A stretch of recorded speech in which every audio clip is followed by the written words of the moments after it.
Money work, el mundo quiere dinero. Money work. We're here today to talk about trauma. And I know some people are wondering, how does trauma tie in with finances? Well, give me a second. When you think back to what we've experienced here in 2020, we had a big drop in the market, and then you look at 2008.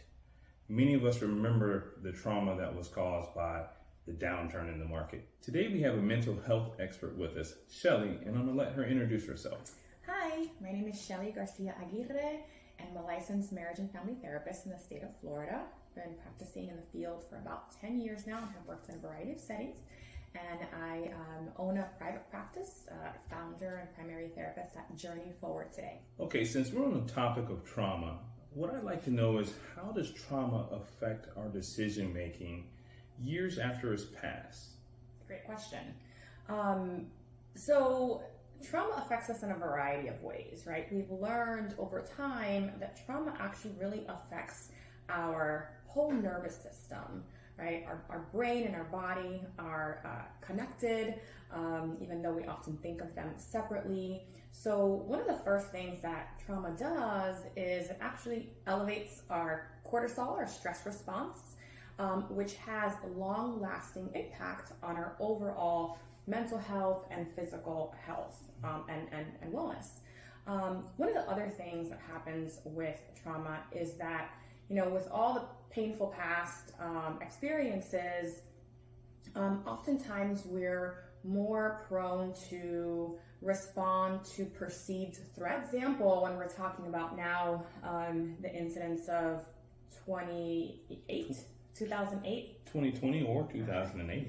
Yes, with 2008 and 2020, right, we have a lot of different types of trauma involved. And so when an individual, you know, thinks about something that was painful or experienced something that was impactful or traumatic, you know, they will be activated. You know, their nervous system will believe like if that's happening again, the fear and stress response will occur, and then that's going to affect their decision making, which is why it's so important to process trauma, to treat trauma, so that we can have a sense of recovery, and so that we can experience a life at a higher level of functioning instead of having all of these intrusions, right, from our traumatic past showing up in the present. So you're saying if I took a big loss in my portfolio in 2008, and even though it may have recovered, I could have a traumatic situation or event, mental experience, basically, when I see 2020 happen, and I'm thinking the same thing is about to happen again. So Absolutely. I could be reacting based on perceived fear, not necessarily the real reality of it. Absolutely, yeah. Most individuals, right, are dealing with real threat or perceived threat, and so in that circumstance, when someone really experienced loss and fear, right, it was perhaps real in that moment. Maybe in 2008, even though their life wasn't in danger, it was kind of a real threat to their, to their financial state, to their ability to care for their families. And so just the thought can recreate that feeling, that intense fear in which that individual feels like they're in danger again. One of the things I was wondering, because we have a lot of young investors now, and they weren't old enough to invest in 2008 when the stock market dropped, but they saw their parents investing. How does that affect them? Because they didn't experience it themselves, but they saw others they cared about experience it. So how does that affect their investing today?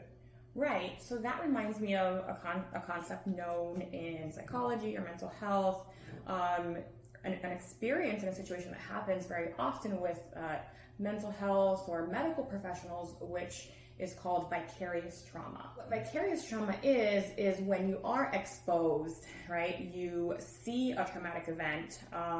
Some individuals believe that vicarious trauma occurred when, you know, we saw what happened with 9/11 on TV, right? Some individuals, were impacted more than others just by seeing and witnessing that experience.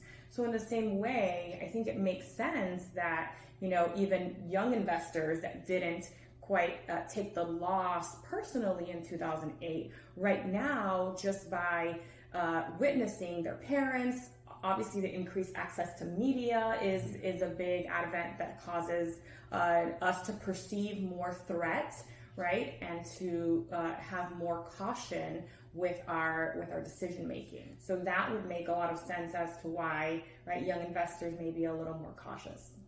That's an excellent answer. Thank you. Well, what are some quick and simple things people can do to manage trauma? Number one is actually identifying what's going on in your body, right? Identifying that you get tense, right?